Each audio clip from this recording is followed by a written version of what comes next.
राजा ययाति ने देवयानी के गर्भ से 2 पुत्र उत्पन्न किए, जिनके नाम थे यदु और तुवर्सु।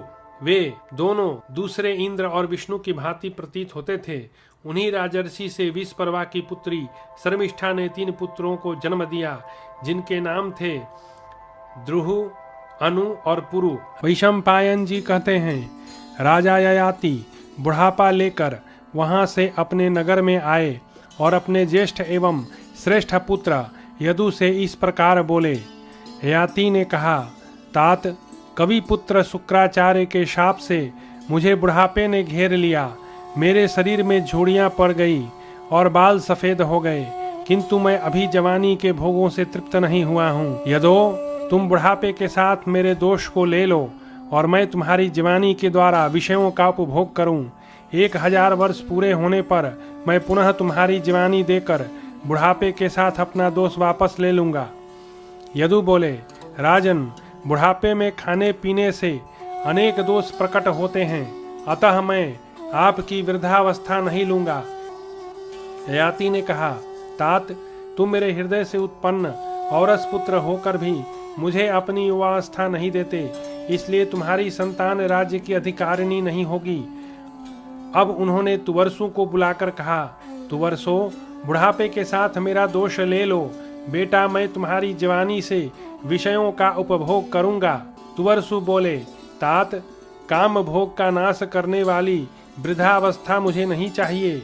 ययाति ने कहा, तुवर्सो, तू मेरे हृदय से उत्पन्न होकर भी मुझे अपनी युवावस्था नहीं देता है, इसलिए तेरी संतति नष्ट हो जाएगी। मूढ़, जिनके आचार और धर्म वर्ण संकरों के समान हैं, जो प्रतिलोम संकर जातियों में गिने जाते हैं तथा जो कच्चा मांस खाने वाले एवं चांडाल आदि की श्रेणी में है, ऐसे लोगों का तू राजा होगा। जन्मेजय, राजा ययाति ने इस प्रकार अपने पुत्र तुवर्सु को शाप देकर शर्मिष्ठा के पुत्र द्रुहु से यह बात कही। ययाति ने कहा, द्रुहो, कांति तथा रूप का नाश करने वाली यह वृद्धावस्था तुम ले लो और 1000 वर्षों के लिए अपनी जवानी मुझे दे दो। द्रुहु बोले, पिताजी, बूढ़ा मनुष्य हाथी, घोड़े और रथ पर नहीं चढ़ सकता, स्त्री का भी उपभोग नहीं कर सकता, उसकी वाणी भी लड़खड़ाने लगती है, अतः मैं वृद्धावस्था नहीं लेना चाहता। ययाति बोले, द्रुहो, तू मेरे हृदय से उत्पन्न होकर भी अपनी जवानी मुझे नहीं दे रहा है, इसलिए तेरा प्रिय मनोरथ कभी सिद्ध नहीं होगा। जहाँ घोड़े जुते हुए उत्तम रथों, घोड़ों, हाथियों, पीठ को, पालकियों, गधों, बकरों और बैलों और शिबिका आदि की गति नहीं है, जहाँ प्रतिदिन नाव पर बैठकर ही घूमना फिरना होगा, ऐसे प्रदेश में तू अपनी संतानों के साथ चला जाएगा और वहाँ तेरे वंश के लोग राजा नहीं भोज कहलाएंगे। तदनंतर ययाति ने अनु से कहा, अनु, तुम बुढ़ापे के साथ मेरा दोष ले लो।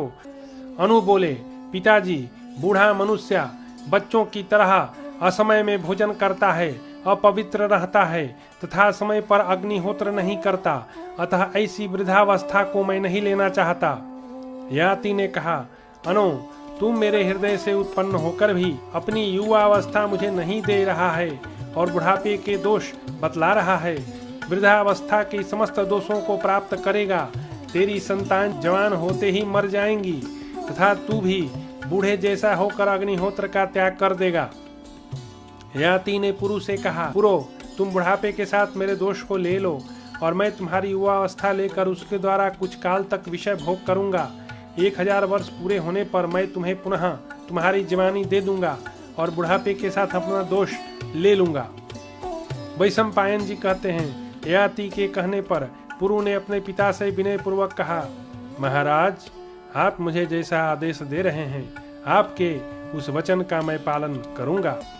ययाति बोले, वत्स पुरो, मैं तुम पर प्रसन्न हूँ और प्रसन्न होकर तुम्हें वरदान देता हूँ। तुम्हारे राज्य में सारी प्रजा समस्त कामनाओं से संपन्न होगी। ऐसा कहकर महातपस्वी ययाति ने शुक्राचार्य का स्मरण किया और अपनी वृद्धावस्था महात्मा पुरु को देकर उनकी युवा अवस्था ले ली।